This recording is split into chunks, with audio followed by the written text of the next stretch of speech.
The medical bay of the Galactic Coalition station hummed with alien technology as Carson stepped into the scanning chamber. Her boots echoed against the crystalline floor, and she couldn't help but smirk at the nervous chittering of the Valkyrie technician operating the equipment.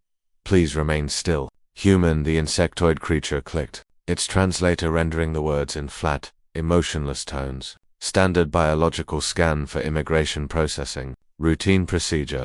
Carson crossed her arms. Her muscular frame relaxed, despite being surrounded by weapons, scanners, and biometric readers. Behind the observation glass, Bryce gave her a thumbs up, his cocky grin visible even through the tinted barrier. They'd been through worse than bureaucratic medical exams. The scanner activated with a low whine, bathing Carson in pale blue light. She watched the Valkyrie's antenna twitch as data flooded across holographic displays. Then the chittering stopped. The technician's compound eyes widened, and several of its limbs began trembling.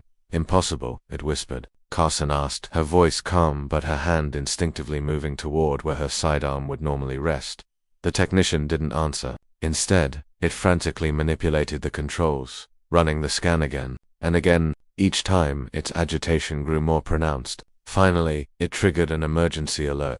Within seconds, the medical bay flooded with security drones. Bryce burst through the observation room door, his fists already raised. "Carson, what's happening?" A Throkai security commander materialized through a door panel, its gaseous form coalescing into a vaguely humanoid shape. When it spoke, the voice resonated from everywhere at once. "The human female has been flagged as a Class 4 biological threat. Her skeletal structure registers as naturally armored plating comparable to battle-grade exoskeletons." Carson and Bryce exchanged confused glances. "My what?" Carson said. "Your bones," the Valkyrie technician stammered, pulling up the scan results on a larger display. "The density readings, ...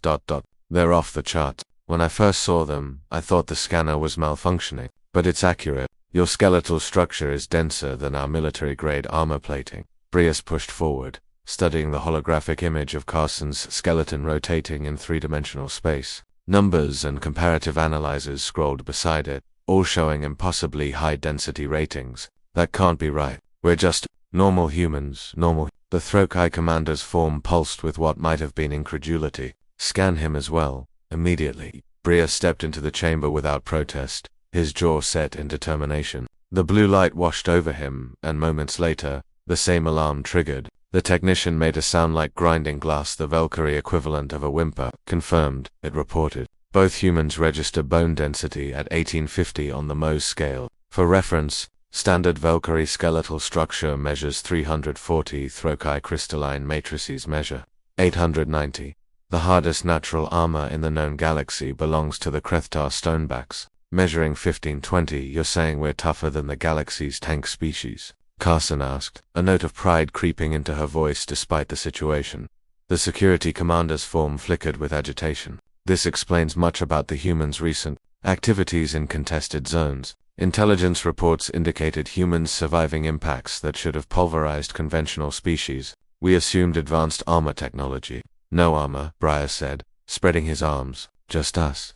A new voice entered the conversation, smooth, calculating, belonging to a tall, crystalline being who glided into the medical bay with the bearing of authority. "Ambassador Lyseth of the Crystalline Carson recognized from briefings. "Fascinating," Lyseth said, studying the scans with multifaceted eyes that caught and refracted the room's light into rainbows. "Tell me, humans, how did your species develop such remarkable skeletal density?" Carson shrugged. "Gravity, I guess. Our planet pulls harder than most worlds in the Coalition. We evolved to handle it." "Gravity adaptation," the ambassador mused. "Of course, Earth's gravitational constant is 9.8 meters per second squared. Most Coalition worlds average between 4.2 and 7.1. You evolved under crushing forces that would cripple other species, plus calcium-rich diet," Bryce added helpfully. "Lots of dairy products, leafy greens, fish. Strong bones were kind of necessary for survival back in the day." The Valkyrie technician was frantically taking notes. "Calcium ... This is revolutionary. Most species' skeletal structures are minimalist by design, strong enough to support motor function, light enough for energy efficiency. Humans built themselves like fortresses, built for impact," the Throkai commander said, its tone shifting from suspicion to something approaching respect. "Your species didn't just adapt to survive gravity. You adapted to survive falling, colliding, fighting in high-gravity environments. Your bones are shock absorbers and armor simultaneously. Carson felt a strange swell of pride. All those years of being called Deathworlders by other species suddenly made sense. So what now? Are we under arrest for being too tough? Ambassador Liseth's crystalline face formed what might have been a smile. Arrest? No, but this discovery changes the parameters of human integration into coalition space considerably. Your species has been classified as Fragilite category, limiting you to support roles and non-combat assignments. And now, Bryce asked, now you're being reclassified as Armored Heavy category, effective immediately. The Council will need to reassess human capabilities for security, military, and industrial applications. Species with natural armor plating have historically served as elite guards, shock troops, and heavy construction workers.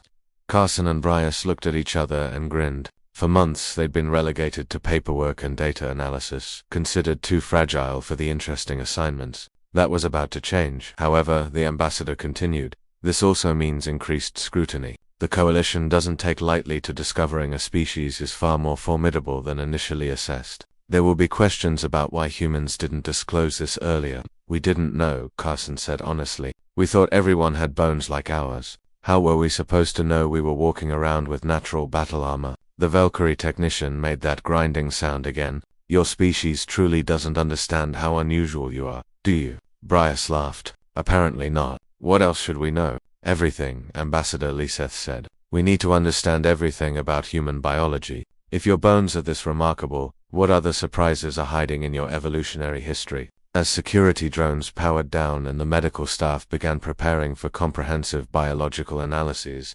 Carson caught Bryce's eye. They'd come to the stars expecting to be the underdogs, the fragile newcomers in a galaxy of stronger species. Instead, they'd just discovered that humanity had been armored all along. The galaxy, Carson thought with a fierce smile, had no idea what was coming in.